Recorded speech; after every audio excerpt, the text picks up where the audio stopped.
ಈ ಎರಡು ಗಿಡಮೂಲಿಕೆಯನ್ನು ನಾವು ಬಳಸ್ಕೊಂಡು ನಮ್ಮ ಜೀವನದಲ್ಲಿ ಹಣಕಾಸಿನ ಅಭಿವೃದ್ಧಿನ ಮಾಡ್ಕೋಬಹುದು, ಹಾಗೆ ಹಣವನ್ನು ಆಕರ್ಷಣೆ ಮಾಡಬಹುದು. ನಾವು ನಮ್ಮ ಜೀವನದಲ್ಲಿ ಕೋಟ್ಯಾಧಿಪತಿ ಅಲ್ಲದೆ ಹೋದರೂ ಕೂಡ ಲಕ್ಷಾಧಿಪತಿ ಆಗೋದಕ್ಕಾದರೂ ಈ ಒಂದು ಗಿಡಮೂಲಿಕೆಗಳು ಸಹಾಯ ಮಾಡುತ್ತೆ ಅಂತಲೇ ಹೇಳ್ಬೋದು. ಹಾಗಾಗಿ ಈ ಒಂದು ಗಿಡಗಳನ್ನು ಬಳಸ್ಕೊಂಡು ನಾವು ಹೇಗೆ ಧನಾಕರ್ಷಣೆಯನ್ನು ಧನವಶೀಕರಣವನ್ನು ಮಾಡ್ಕೊಬಹುದು ಅನ್ನೋದನ್ನು ಈ ಒಂದು ವಿಡಿಯೋ ಮೂಲಕ ನಾನು ನಿಮಗೆ ತಿಳಿಸ್ಕೊಡ್ತಾ ಇದ್ದೀನಿ. Welcome back to my Geetha J vlogs channel. ನಾನು ನಿಮ್ಮ ಸಂಗೀತ. ಇದರ ಬಗ್ಗೆ ಸಂಪೂರ್ಣವಾಗಿ ಈ ಒಂದು ವಿಡಿಯೋ ಮೂಲಕ ನಾನು ನಿಮಗೆ ತಿಳಿಸ್ಕೊಡ್ತಾ ಇದ್ದೀನಿ. ವಿಡಿಯೋವನ್ನು ಎಲ್ಲೂ ಕೂಡ ಸ್ಕಿಪ್ ಮಾಡದೆ ನೋಡೋದ್ರಿಂದ ಇದ್ರ ಬಗ್ಗೆ ಸಂಪೂರ್ಣವಾಗಿ ನೀವು ತಿಳ್ಕೊಬಹುದಾಗಿರುತ್ತೆ. ಇನ್ನು ಧನಾತ್ಮಕ ಶಕ್ತಿ ಅಂದರೆ ನಾವು ಯಾವುದೇ ಒಂದು ಹಣಕಾಸಿನ ಸಮಸ್ಯೆಯನ್ನು ಎದುರಿಸ್ತಿದ್ರು ಕೂಡ ಅದಕ್ಕೆ ದೈವಬಲ ಹಾಗೆ ಮನೋಬಲ ಎರಡೂ ಇರಬೇಕಾಗುತ್ತೆ. ದೈವ ಬಲವನ್ನು ಕೂಡ ಹಾಗೆ ಮನೋಬಲವನ್ನು ನಾವು ಹೆಚ್ಚು ಮಾಡ್ಕೊಳ್ತಾ ಹೋದಾಗ ನಮಗೆ ಹಣಕಾಸಿನ ಅಭಿವೃದ್ಧಿ ಅನ್ನೋದು ಆಗ್ತಾ ಹೋಗುತ್ತೆ. ಅದ್ರ ಜೊತೆಗೆ ಪರಿಶ್ರಮ ಅನ್ನೋದು ಇರಬೇಕು. ಅಂದರೆ ನಾವು ಪ್ರಯತ್ನ ಪಟ್ಟರೆ ನಮ್ಮ ಹಾರ್ಡ್ ವರ್ಕ್ಗೆ ನಮಗೆ ಪ್ರತಿಫಲ ಅನ್ನೋದು ಸಿಗೋದು.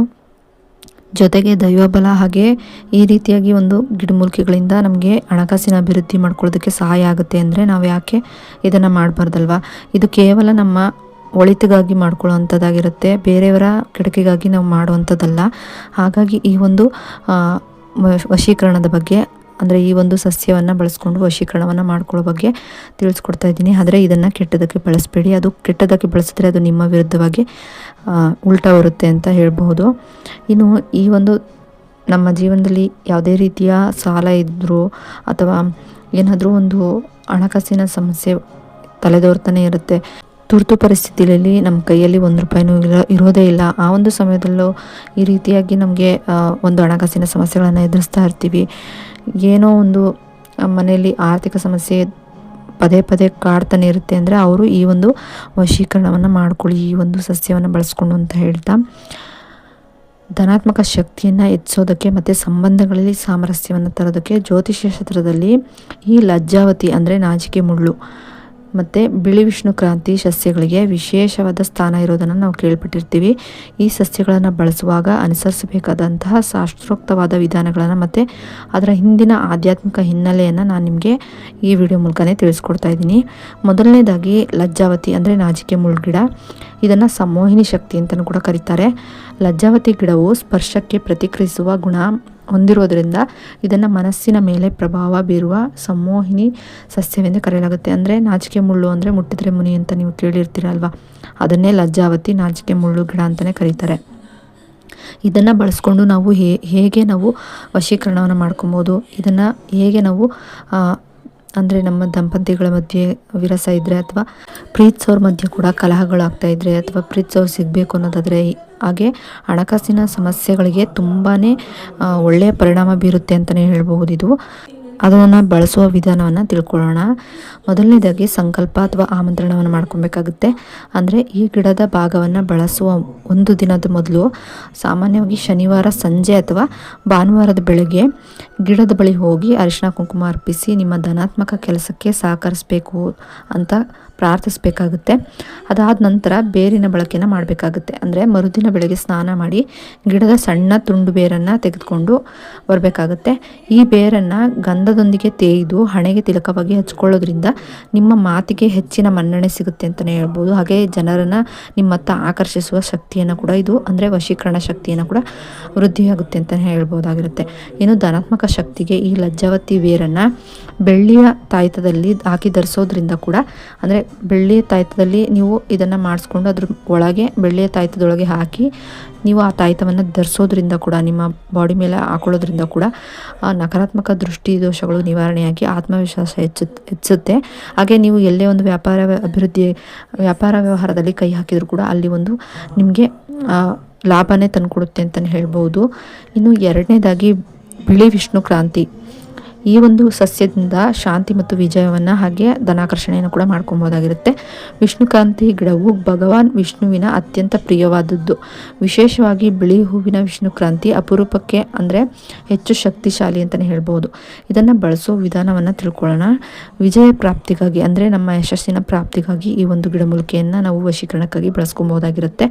ಬಿಳಿ ವಿಷ್ಣುಕ್ರಾಂತಿಯ ಪಂಚಾಂಗವನ್ನು ಅಂದರೆ ಬೇರು, ಕಾಂಡ, ಎಲೆ, ಹೂವು, ಕಾಯಿ ನೆರಳಿನಲ್ಲಿ ಒಣಗಿಸಿ ಪುಡಿ ಮಾಡಿ ಈ ಪುಡಿಯನ್ನು ಹಸುವಿನ ತುಪ್ಪದೊಂದಿಗೆ ಸೇರಿಸಿ ಧೂಪ ಹಾಕೋದ್ರಿಂದ ಮನೆಯಲ್ಲಿರುವಂತಹ ನೆಗೆಟಿವ್ ಎನರ್ಜಿ ಅಂದರೆ ನಕಾರಾತ್ಮಕ ಶಕ್ತಿ ಓಡಿ ಹೋಗಿ ಧನಾತ್ಮಕ ವಾತಾವರಣ ನಿರ್ಮಾಣ ಆಗುತ್ತೆ ಅಂತಲೇ ಹೇಳ್ಬೋದು.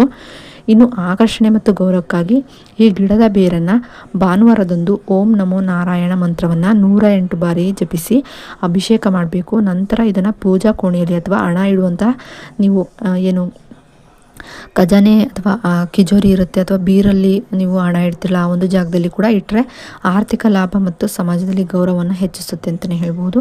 ಇನ್ನು ವಶೀಕರಣ ತಂತ್ರ, ಬಿಳಿ ಕ್ರಾಂತಿಯ ಎಲೆಯ ರಸವನ್ನು ಅರಿಶಿಣದೊಂದಿಗೆ ಬೆರೆಸಿ ಮಂತ್ರ ಜಪಿಸಿದ್ರೆ ಅಂತಹ ವ್ಯಕ್ತಿಯ ವ್ಯಕ್ತಿತ್ವ ಪ್ರಭಾವಶಾಲಿಯಾಗುತ್ತೆ ಅಂತಲೇ ಹೇಳ್ಬೋದು. ಧನಾತ್ಮಕ ವೃದ್ಧಿಗೆ ಈ ಹಂತಗಳನ್ನ ನೀವು ಈ ಸ್ಟೆಪ್ಗಳನ್ನ ಫಾಲೋ ಮಾಡಬೇಕಾಗುತ್ತೆ. ಮೊದಲನೇದಾಗಿ ಶುದ್ಧತೆ. ಯಾವುದೇ ತಾಂತ್ರಿಕ ಅಥವಾ ಆಧ್ಯಾತ್ಮಿಕ ಕೆಲಸ ಮಾಡುವಾಗ ಶಾರೀರಿಕ ಮತ್ತು ಮಾನಸಿಕವಾಗಿ ಶುದ್ಧತೆಯನ್ನು ನೀವು ಮಾಡ್ಕೊಬೇಕಾಗುತ್ತೆ. ಅಂದರೆ ನೀವು ಮಾನಸಿಕವಾಗಿ ನೀವು ಇದಕ್ಕೆ ಸಿದ್ಧರಾಗಿರಬೇಕಾಗುತ್ತೆ. ಹಾಗೆ ತಾಂತ್ರಿಕವಾಗಿ ಅಂದರೆ ನೀವು ಸ್ನಾನವನ್ನು ಮಾಡಿ ಮನೆಯನ್ನು ಕೂಡ ಸ್ವಚ್ಛತೆ ಮಾಡಿ ಈ ಒಂದು ವಶೀಕರಣ ಮಾಡ್ಕೊಳ್ಳೋದಕ್ಕೆ ನೀವು ಸಿದ್ಧತೆಯನ್ನು ಮಾಡ್ಕೊಬೇಕಾಗುತ್ತೆ. ಇನ್ನು ಎರಡನೇದಾಗಿ ಸಮಯ. ಈ ಸಸ್ಯಗಳ ಪೂಜೆಯನ್ನು ಸಾಮಾನ್ಯವಾಗಿ ರವಿ ಪುಷ್ಯ ನಕ್ಷತ್ರ ಅಥವಾ ಗ್ರಹಣ ಕಾಲ ಅಥವಾ ಅಮಾವಾಸ್ಯೆ ಹುಣ್ಣಿಮೆ ದಿನಗಳನ್ನು ಮಾಡಿದರೆ ತುಂಬಾ ಹೆಚ್ಚಿನ ಫಲಗಳನ್ನು ನಾವು ನೋಡ್ಬೋದಾಗುತ್ತೆ. ಯಾಕಂದರೆ ಆ ಒಂದು ದಿನಗಳಲ್ಲಿ ಹೆಚ್ಚು ಶಕ್ತಿಯನ್ನು ಹೊಂದಿರೋದ್ರಿಂದ ಆ ಗಿಡಮೂಲಿಕೆ ಕೂಡ ಹೆಚ್ಚು ಶಕ್ತಿಯನ್ನು ಆ ಒಂದು ದಿನಗಳಲ್ಲೇ ಹೊಂದಿರೋದ್ರಿಂದ ನಾವು ಆ ಒಂದು ದಿನಗಳಲ್ಲಿ ಮಾಡೋದ್ರಿಂದ ತುಂಬಾ ಬೇಗ ನಮಗೆ ಫಲಗಳು ಸಿಗುತ್ತೆ ಅಂತಲೇ ಹೇಳ್ಬೋದು. ಇನ್ನು ಮಂತ್ರ ಜಪ ಯಾವುದು ಅಂತಂದರೆ ಓಂ ನಮೋ ಭಗವತೆ ಕಾಮದೇವಾಯ ಯಸ್ಯ ಯಸ್ಯ ದೃಶ್ಯೋ ಭವಾಮಿ ಯಶ್ಚ ಮಮ ಮುಖಂ ಪಶ್ಯತಿ ತಂ ಮೋಹಯತು ಸ್ವಾಹ. ಈ ಮಂತ್ರವನ್ನು ಜಪಿಸುತ್ತಾ ಸಸ್ಯದ ಭಾಗಗಳನ್ನು ಸಿದ್ಧಪಡಿಸ್ಕೊಳ್ಬೇಕಾಗತ್ತೆ.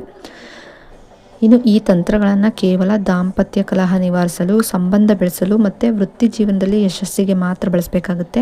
ಯಾರಿಗಾದರೂ ನೀವು ಕೆಡಕು ಮಾಡೋದಕ್ಕೆ ಬಳಸಿದ್ರೆ ಅದು ನಿಮಗೆ ಉಲ್ಟ ಪರಿಣಾಮ ಬೀರಬಹುದು ಅಂತಲೇ ಹೇಳ್ಬಹುದು. ಹಾಗೆ ಗಿಡಮೂಲಿಕೆಗಳ ಮೇಲೆ ಅಚಲವಾದ ನಂಬಿಕೆ ಮತ್ತು ದೈವ ಭಕ್ತಿ ಇದ್ದಾಗ ಮಾತ್ರ ಫಲಿತಾಂಶ ದೊರೆಯುತ್ತೆ ಅಂತಲೇ ಹೇಳ್ತೀನಿ.